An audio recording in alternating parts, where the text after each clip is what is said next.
Hi, I'm Kristen Anderson. My pronouns are she, her. I'm the Bear Creek area manager, Ashland branch manager. I'm here in the teen section of the Ashland Library, and I'm here for our June Read This.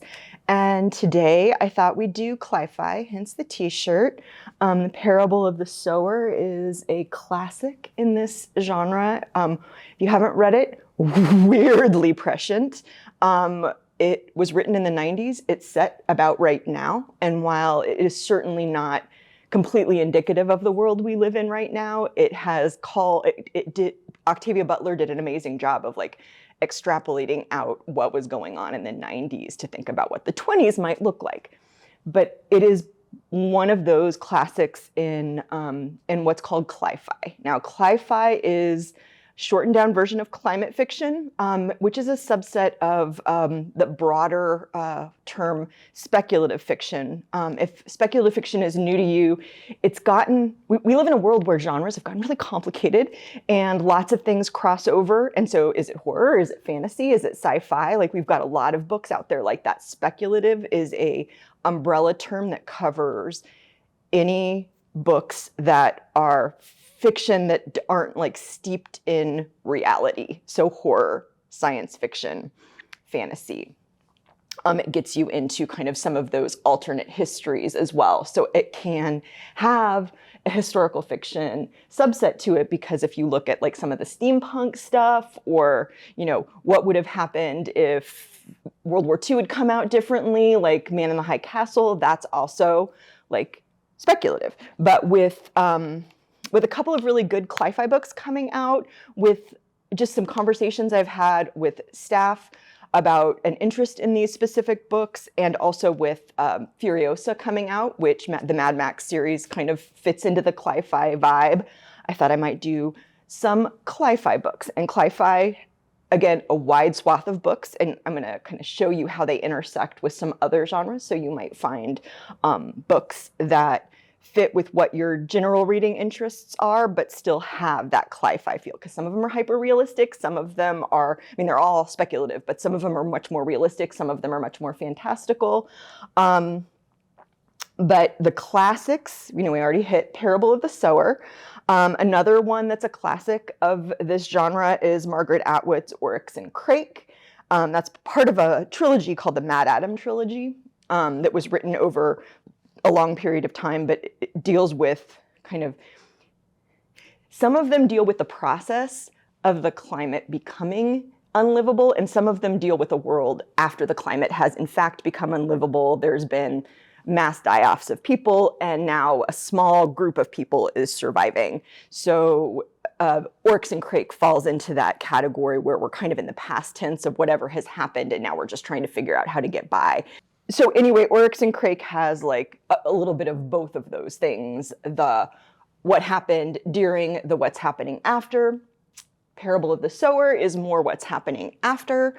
And then another classic, one that my brother has referred to, is that book where nothing happens. So he has a thing against dystopian, and one of my projects is to get him to read some dystopian fiction, and I've got one that I think I might be able to get him read further on in this, which is why we talk about these books, so we can find ones that work for everybody. But The Road by Cormac McCarthy is, two folks walking down a road together. It's been made into a movie. That is very much a book that is set in the after of what has happened, and now we're figuring out how to make do. And those are some big kind of ones that keep coming up and keep being read. Parable of the Sower recently made into a graphic novel, so you've got a really recent re-envisioning of it, even though I'm sure that Octavia Butler's estate was involved. Octavia Butler has passed away, so she would not have been involved in the creation of that book. But then you get some kind of books coming that fit more firmly into the sci-fi genre. And a couple of recent ones in that category, Camp Zero by Michelle Min Sterling, also deals, and we're going to get a little bit into this, with some basic classism that falls into this Cli-Fi, where you've got a class of people going up into the far north living in a mall. The main character happens to be someone who has been hired to be like a prostitute to the men who are working on building this enclave in the north that will be able to be lived in as the climate deteriorates. And then you've got, you know, the very wealthy person who is investing in creating this community. So there's this huge like income disparity piece of the conversation, but it very much feels like a sci-fi read. You've also got Neil Stephenson, who is basically he's hard sci-fi. Everything he writes is sci-fi. He writes very long novels. Recent one called Termination Shock, which has his like characteristic kind of wry humor baked in. But there's a wealthy businessman who has figured out a solution to climate change. And what he does is he builds a coalition of countries that have a more vested interest in doing something about ocean rising. So you've got the governments of Italy, Venice, you've got the Netherlands, and you've got like the city of London, and they all are very low, so they really don't want the oceans to rise, and so their self-interest is combined with the self-interest of this businessman, and they work together. But there's lots of other stuff going on in that one. It's not super policy wonkish. There's a policy wonkish one coming up, but it's more. It's like all of these, it's playing what if. And this one kind of deals with government and politics, but still feels very science fictional because the details of how the businessman is solving it is at the center of the plot. And I turned the wrong page.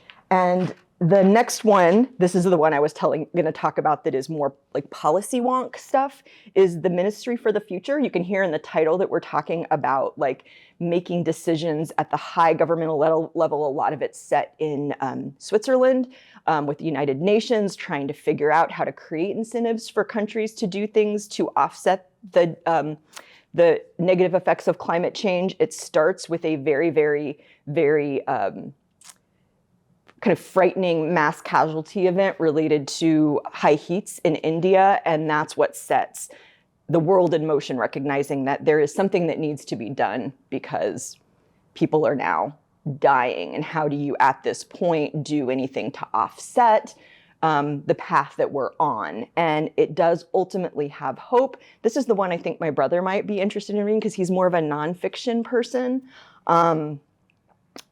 This is the brother who did not like The Road. So I think that this might be something for people who are more interested in nonfiction. It's not super character driven, it's more ideas driven. But then you get to post-apocalyptic, after everything's gone wrong, that involves horror. And that could be The Girl with All the Gifts, which is kind of cli-fi with zombies by M.R. Carey. And then you've got The Passage, which is cli-fi with vampires or vampire-ish characters, and that's by Justin Cronin. And those both feel like you're reading horror. You might also like those if you like, for example, the graphic novel series The Walking Dead, or the TV series The Walking Dead. I think in books, so that's where I go first. But then you've got books that fall more outside of the technical stuff of like climate changing or how do we fix climate change, and you've got how do we live in this world that we've created, and that's where you get more literary books. Literary being kind of more of a like, these are books that you're going to see like book club labels on. They're good book club discussion books. One called Migrations by Charlotte McConaughey really doesn't touch on the climate change, but it touches on the species becoming extinct. And so this is a woman who's following a migration of a species and thinking about kind of the end of different animal species. So it's more of a natural world kind of book. Another one that fits into that category is a book called The New Wilderness by Diane Cook, which is about a family who is having a hard time in a hyper-urbanized setting, and they pick up and take a risk to move into this place called the New Wilderness, which effectively, if I'm remembering right, is kind of the west half of the United States is now nothing but wilderness, and they are kind of tasked with living in a leave no trace hunter-gatherer kind of way. And it doesn't seem like fun to me as a, reader, but like who would rather sit on their couch and read than actually experience nature. Some people might enjoy living that way, but it's an interesting meditation on what a modern person would experience when forced to live in a very primitive way. Station 11 is a favorite of mine. It's kind of a combo cli-fi pandemic, because really, and it was written before the pandemic, but the pandemic is a pandemic is what sets the whole plot in motion. But as the world devolves, it's also it feels like the land has dried up as people like figure out how to recover and live in this post-apocalyptic country. And there's this is my favorite part, there's like a traveling Shakespeare troupe, and the beginning of the pandemic, like patient one is a guy who drops dead in the middle of performing Lear. So it's got some Shakespeare nerd stuff in it, and it's fun, in as much as something that deals with pandemics and post-apocalyptic drama can be. And I recognize that saying that that's fun may color me in an interesting way. But recently we've seen a couple come out that deal really, really specifically with income disparity. And for that, I want to turn to The Future by Naomi Alderman, which deals with uber wealthy people. She very intentionally didn't like name them, but if you're thinking about people whose companies may have sent rockets into space, like Elon Musk and Jeff Bezos, you're about right. And all of these people have contingency plans for when the world becomes unlivable and they're going to go to their bunkers. But what happens if there's a first mover advantage to someone being tricked into going into their bunker and staying there? And so there's also this weird cult subplot that can be fun if you like books about cults, but there's also this kind of rich people behaving badly element that can be quite entertaining in a dark kind of way. But it's a fun, different way of looking at cli-fi. You've also got Pam C. Zhang's Land of Milk and Honey, which the main character is a chef, and she is put in kind of a bunker almost situation, this retreat for this wealthy person. And she is cooking with very unusual meats because we've landed in a world where also genetic cloning is possible. So she's cooking mammoth and things like that just sound very strange, but there's lots of food descriptions, and that's not necessarily an overlap that you see a lot in speculative fiction. So if you like food writing and are interested in finding an entry point into cli-fi, this might just be the book. Another one that got a lot of attention last year, How High We Go in the Dark, which is one by Sequoia Nagamatsu, and it has lots of different plot threads going on in it, and is kind of one of those during the crisis kind of books. Just finished reading a book called I Cheerfully Refuse by Leif Enger.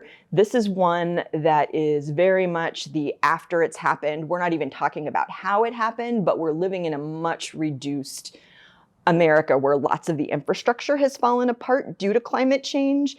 And it's really also got a lot of references to Don Quixote. So it falls into that literary piece, but it's a picaresque. So you've got lots of different picaresque, like Don Quixote, like Huck Finn has a little bit of this going on, like The Invisible Man. There's books where it goes from thing to thing to thing without a strong through line on the plot.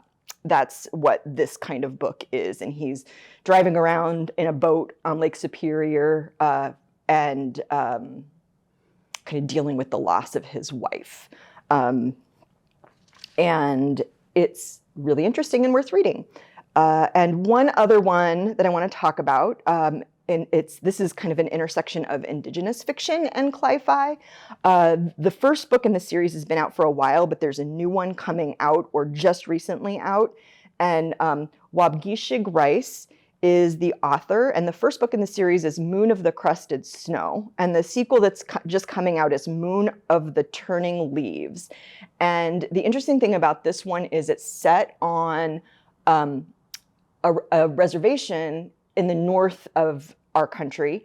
And all of a sudden their infrastructure kind of collapses, but the community at large is used to infrastructure disruptions and isn't entirely sure that the reason that they're not able to reach out into the larger world, if it's because their infrastructure just isn't working right, or if it's because, in fact, the world is ending. So their recognition that the whole world's infrastructure seems to be imploding is kind of a really interesting, isolating kind of it feels claustrophobic almost, and then people from the outside start coming in, and it's about how the kind of the people who are a part of the community and have been historically because their families have lived there for generations, and people who are coming in from the outside who are moving north and out of the big cities as the crisis progresses, then impose themselves on that community and how that works out within the community. So it doesn't deal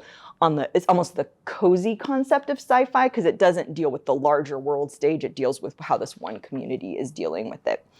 And those are the Cli-Fi books I brought today, and I hope that you find in all of that list something great to read. I used a lot of resources to get here, and instead of talking about resources that I use, I want to really quick plug summer reading, because right now when you're watching this is the beginning of our summer reading club, if you're reading it when it comes, or watching this when it comes out. And you will see event guides in all of our 15 branches. We've got a lot going on.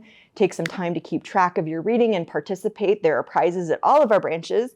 And thank you for spending time with me, and I will see you again in July.